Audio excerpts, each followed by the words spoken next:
Baik Dok, kalau untuk mengawal kasusnya Fadel gitu. Oh iya dong, pasti. Besok tadi juga akan ada. Belum tahu ya, kayaknya dia datang atau enggak belum tahu karena belum ada informasi juga dari Polres kan Bang ya. Belum tahu. Belum ada. Tapi sejauh ini di pihak Fadel udah minta komunikasi dengan Kandis juga soal Ngapain? pelaporan itu. Mau ngapain? Mau ngapain minta komunikasi sama gue? Ada aja. Berarti nggak ada kata maaf ya? Nggak ada sama sekali, nggak ada.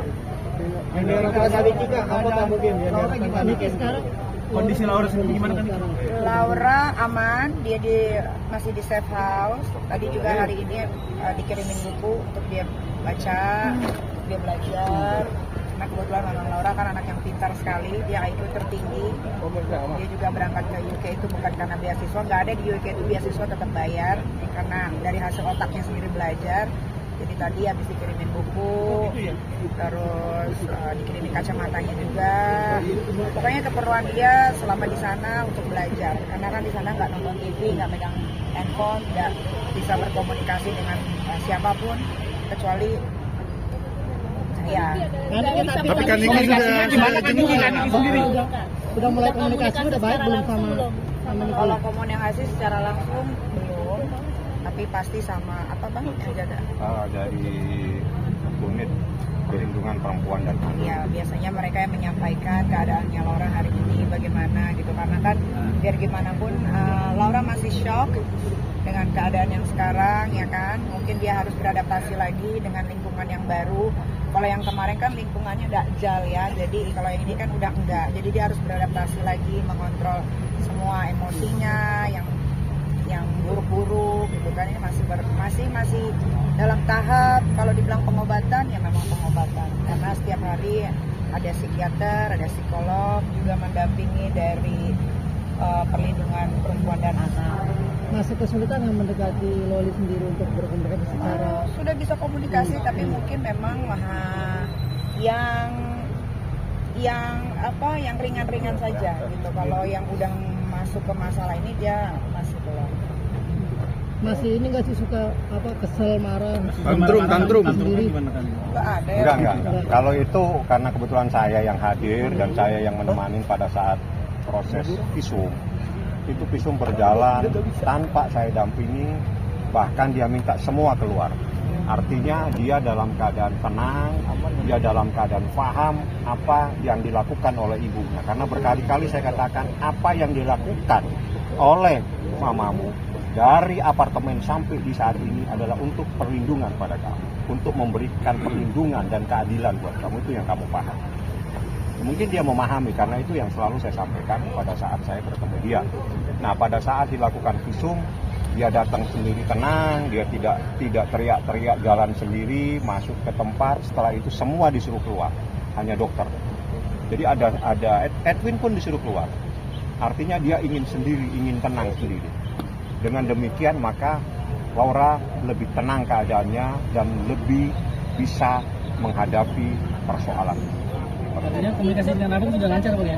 Ya waktu itu komunikasi lancar. Kalau kemarin supaya saya tidak mengganggu proses visum, setelah saya lihat saya serahkan kepada dokter karena itu menjadi bagian dari dokter. Saya sama Edwin ada di luar.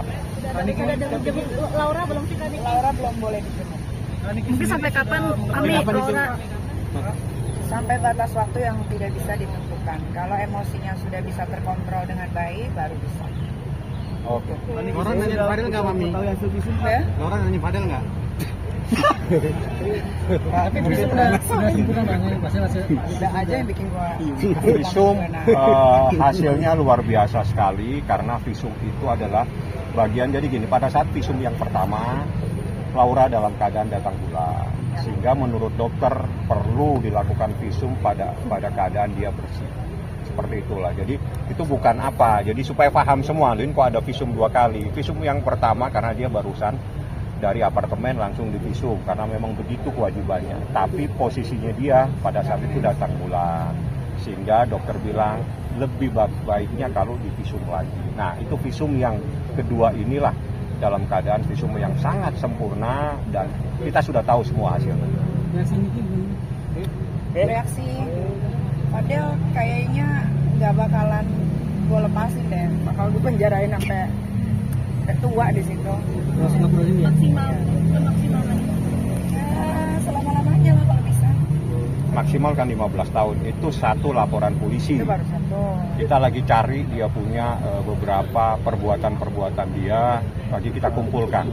Nah seperti ini, kita nggak pernah cerita apa-apa, tiba-tiba nih kita ada di Polda langsung membuat laporan. Ya itulah Nikita Mirzani.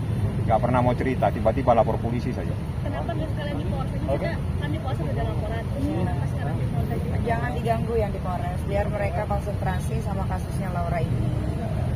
Bagi-bagi. Ada rencana buat melaporin dokter yang Itu nanti urusan penyidik lah. Itu urusan penyidik. Bang, berarti kalau dibilang surat yang kemarin tunjukkan USG itu ini bang apa tidak ada hasil atau Bukan, gini-gini. Semua harus paham ya. Apa yang dilakukan anak di bawah umur itu tidak mempunyai kekuatan hukum. Satu. Yang kedua, apa yang ada pada data anak di bawah umur itu adalah data pribadi. Menurut Undang-Undang Perlindungan Data Pribadi, yang menyebarkan data pribadi itu adalah melakukan tindak pidana. Seperti itu, makanya kita laporkan. Oke. Paham ya? Oke. Terima kasih. Jasman. Yang telepon atau gimana? Udah Rasman lu Ke kamera kan ini. masuk rumah sakit aja Rasman ya, karena laporan yang ini juga gue nggak bercanda kok, serius. Oke.